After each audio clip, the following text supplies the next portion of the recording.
Hello दोस्तों, refix India के YouTube channel पे आपका फिर से स्वागत है। तो दोस्तों, आज की वीडियो में बात करेंगे। हमारे पास पैनल है जो कि इनोलेक्स कंपनी का सिंगल कोफ का पैनल अभी मार्केट में लेटेस्ट हमारे को देखने के लिए मिलता है। और काफी सारे पैनल इस तरीके के आते हैं जिसके अंदर प्रॉब्लम अलग अलग तरीके की हमारे को देखने के लिए मिलती है। Vertical bar, no picture, colour problem.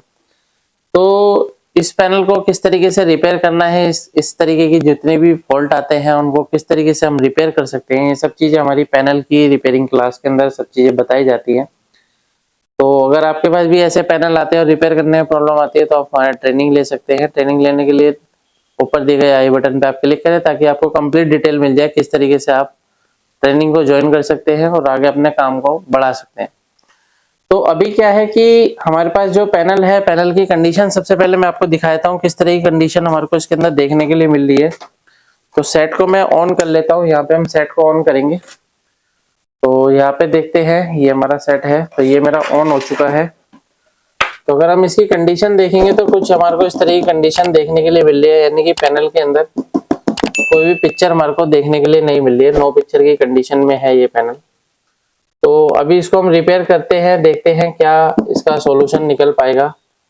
तो इसको देखिए, चेक करने के लिए हमारे को सबसे पहले स्टेप बाय स्टेप देखना पड़ेगा पैनल को, क्योंकि जब भी आप पैनल को रिपेयर करते हैं तो पूरा कंप्लीट चेक करना पड़ता है। तो मल्टीमीटर को मैंने यहाँ पे डीसी वोल्ट की रेंज पे सेट कर लिया है। तो अभी हमारी वीडियो काफी सारी जो है पैनल पे बन चुकी है। अब कौन कौन सी वीडियो आपको किस किस तरीके के फॉल्ट आते हैं आप कमेंट बॉक्स में बता सकते हैं, ताकि मैं आपको वीडियो बना सकूं इसके लिए। और अभी क्या है कि अगर आप यहाँ पे देखेंगे तो इसके अंदर अगर हम देखते हैं तो वोल्टेज सबसे पहले चेक करते हैं। यहाँ पे आप ये देखेंगे फ्यूज पे हमारे को जो वोल्टेज मिल रहा है, 12 वोल्ट की सप्लाई हमारी बिल्कुल परफेक्ट तरीके से ओके मिल रही है, 12 वोल्ट ओके है। और ये जो 12 वोल्ट की सप्लाई है हमारे डीसी टू डीसी आईसी में जाती है। यहाँ पे अगर आप देखेंगे तो ये हमारी डीसी टू डीसी आईसी है IN518 जो है, ये इनोलेक्स कंपनी का पैनल है। पैनल का नंबर मैं आपको दिखा देता हूँ। यहाँ पे अगर आप देखेंगे तो कई बार क्या होता है, पैनल का नंबर मेंशन होता है, कई बार नहीं भी होता है। तो इनोलेक्स का ये सिंगल कोफ का पैनल है। तो अभी क्या है, यहाँ से इसका लेवल ऑलरेडी रिमूव हुआ है, तो यहाँ पे जो है इसका पैनल का नंबर मोस्टली लिखा होता है। तो ये जो हमारी 12 वोल्ट की सप्लाई है परफेक्ट है, ओके है। और ये जो 12 वोल्ट की सप्लाई है जाती है हमारे डीसी आईसी के अंदर, और डीसी आईसी से जो हमारा वोल्टेज निकलता है, सबसे पहले 3.3 वोल्ट की सप्लाई देख सकते हैं। यहाँ पे 3.3 वोल्ट की सप्लाई हमारी बन रही है, नहीं बन रही है। तो यहाँ पे अगर आप देखेंगे तो हमारा 3.3 वोल्ट की सप्लाई बिल्कुल परफेक्ट तरीके से यहाँ पे देखने के लिए मिल रही है।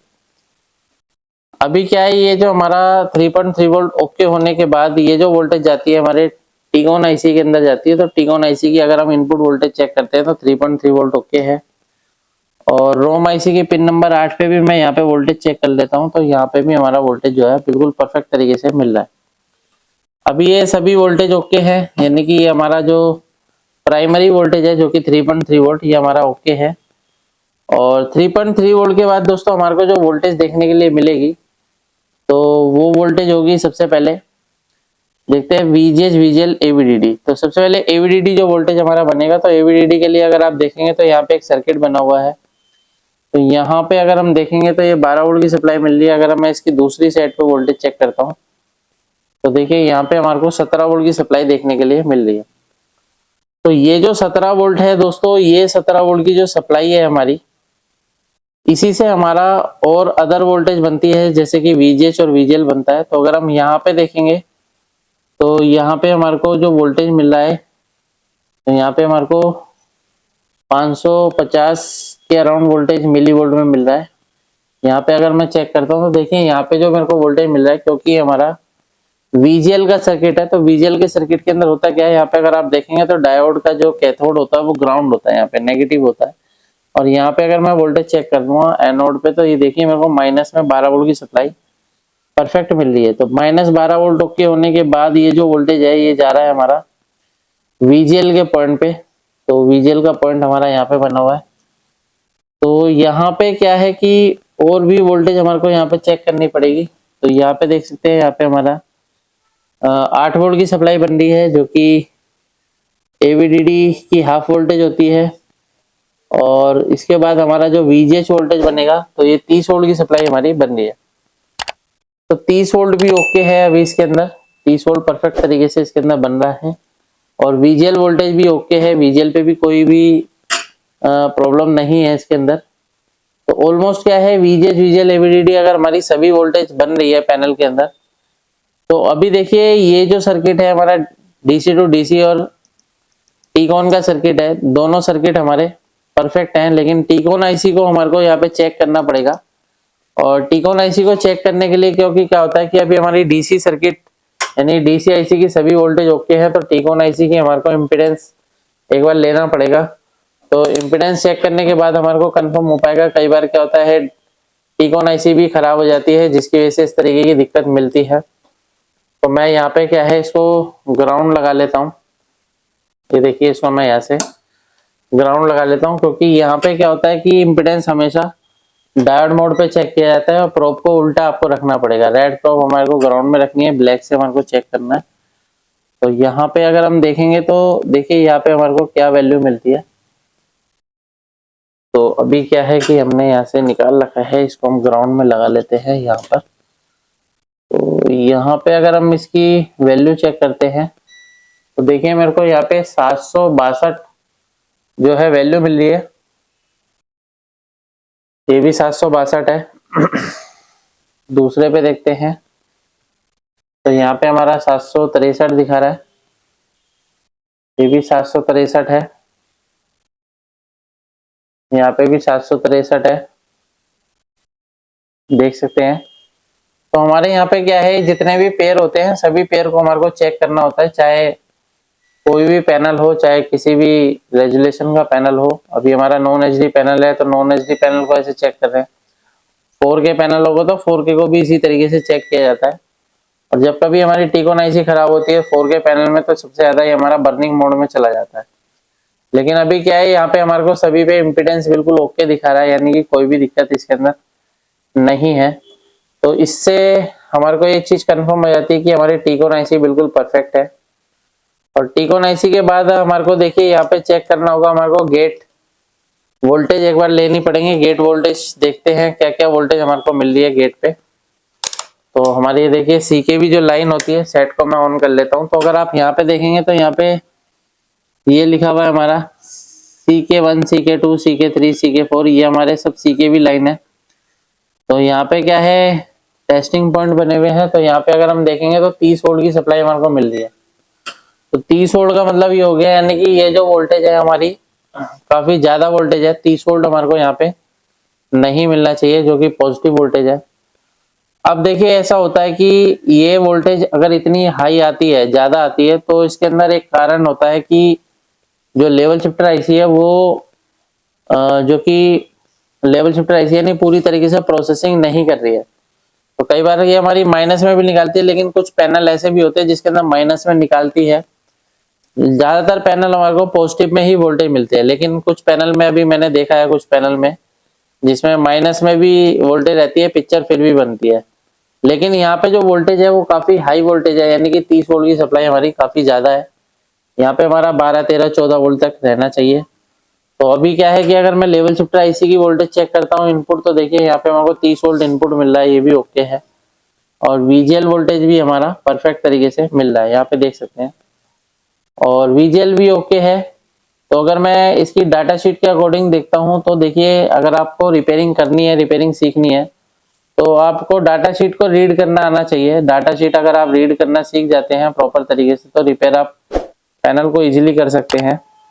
अभी क्या है कि यहाँ पे ये जो इसकी पिन है ये वाली, यानी कि अगर हम यहाँ पे देखते हैं 1 2 3 4 5 6 नंबर पिन पे हमारे को यहाँ पे 3.3 वोल्ट की सप्लाई मिलनी चाहिए। यहाँ पे अगर हम देखेंगे तो यहाँ पे हमारे को 3.3 वोल्ट की सप्लाई जो है बिल्कुल भी नहीं मिल रही है। तो अगर ये 3.3 वोल्ट नहीं मिल रहा है, तो जब तक हमारी 3.3 वोल्ट की सप्लाई यहाँ पे नहीं आएगी, तो ये लेवल शिफ्टर IC हमारी वर्किंग में नहीं आएगी। तो एक बार हम यहाँ पे क्या है 3.3 वोल्ट एक बार देकर ट्राई करते हैं, क्या कंडीशन बनती है, वो चीज हमारे को ट्राई करने के बाद ही पता लगेगा। तो यहाँ पे हम इसको ट्राई करते हैं। तो यहाँ पे मैं एक वायर ले लेता हूँ, वायर के द्वारा हम इसको ट्राई करते हैं क्या कंडीशन बनेगी। तो यहाँ पे से क्या है, इसको मैंने देखिए ये हम यहाँ पे दोनों हमारे पॉइंट है। तो जब भी आप काम करते हैं थोड़ा फिनिशिंग से अगर आप काम करते हैं तो काम बिल्कुल परफेक्ट तरीके से होता है। लेकिन क्या होता है कि कई बार इस तरीके की वायर प्रॉपर तरीके से कई टेक्नीशियन नहीं लगाते हैं, जिससे कि होता क्या है कि और जगह भी शॉर्टिंग हो जाती है। तो आपको करना क्या है, सबसे पहले अगर आप यहाँ पे देखेंगे तो यहाँ पे अगर आप देखेंगे तो मैं यहाँ पे एक सप्लाई ले लेता हूँ। यहाँ से 3.3 वोल्ट की लाइन हमारी यहाँ पे बन रही है। 3 वोल्ट की लाइन से अगर मैं यहाँ पे चेक करता हूँ तो देखते हैं क्या कंडीशन बनेगी। अब कई बार की ये जो वोल्टेज है अगर आप सीमेटिक में देखेंगे तो कई बार ये जो वोल्टेज है ये टीकॉन आईसी से भी आती है, और कई बार क्या होता है ये हमारे डीसी सर्किट से डायरेक्ट भी आती है। तो ये चीज हमारे को सीमेटिक में कंफर्म होता है कि आईसी किस तरीके से यूज की गई है। तो अगर मैं यहाँ पे जो है इसका लगाता हूँ पॉइंट, तो यहाँ पे मैं इसको जोड़ देता हूँ। अभी मैंने यहाँ पे 3.3 वोल्ट की लाइन देखिए जोड़ी है, और 3.3 वोल्ट जोड़ने के बाद अगर हम कंडीशन एक बार देखते हैं, वोल्टेज फिर से चेक करेंगे तो यहाँ पे मैं देखता हूँ यहाँ पे हमारा जो 3 वोल्ट की सप्लाई यहाँ पे बननी चाहिए। तो देखिए अभी हमारा 3 वोल्ट यहाँ पे परफेक्ट बन रहा है। एक बार हम इसकी वोल्टेज चेक करते हैं तो अगर आप यहाँ पे देखेंगे तो 1 वोल्ट की सप्लाई अभी मेरी यहाँ पे बन रही है। तो अभी हमारी यहाँ पे 30 वोल्ट बन रही थी यानी कि CKV वोल्टेज, और अभी हमारी 1.6 बन रही है। तो एक बार मैं इसकी कंडीशन पिक्चर की देख लेता हूँ क्या कंडीशन है, फिर उसके अकॉर्डिंग हम पैनल को आगे चेक करेंगे। पैनल आप देख सकते हैं यहाँ पे पैनल हमारा बिल्कुल फर्स्ट क्लास तरीके से चल रहा है। तो इस तरीके से हम किसी भी पैनल को इजीली रिपेयर कर सकते हैं। पैनल को रिपेयर करने के लिए आपको सीमेटिक की जरूरत पड़ती है, जरूरी नहीं है सभी पैनल में CKV में ही शॉर्टिंग होती है, क्योंकि काफी सारे टेक्नीशियन जब रिपेयरिंग करने बैठते हैं तो मोस्टली अगर PCB में अगर दिक्कत आती है तो सबसे ज्यादा वो बॉन्डिंग मशीन से उनको PCB चेंज करनी पड़ती है, या फिर जिसके पास बॉन्डिंग मशीन नहीं है उसको रिपेयर करानी पड़ती है। तो इससे क्या होता है कि जिसके पास बॉन्डिंग मशीन नहीं है तो लॉस होता है। तो आप इसी काम को सीख के प्रॉपर तरीके से अपने काम को आगे बढ़ा सकते हैं। अगर आप भी LCD LED TV रिपेयर की ट्रेनिंग लेना चाहते हैं तो व्हाट्सएप नंबर पे आप क्लिक करें और डिटेल पूरी आपको मिल जाएगी। वीडियो आपको पसंद आए तो वीडियो को लाइक करें, शेयर करें, कमेंट करें। Thank you.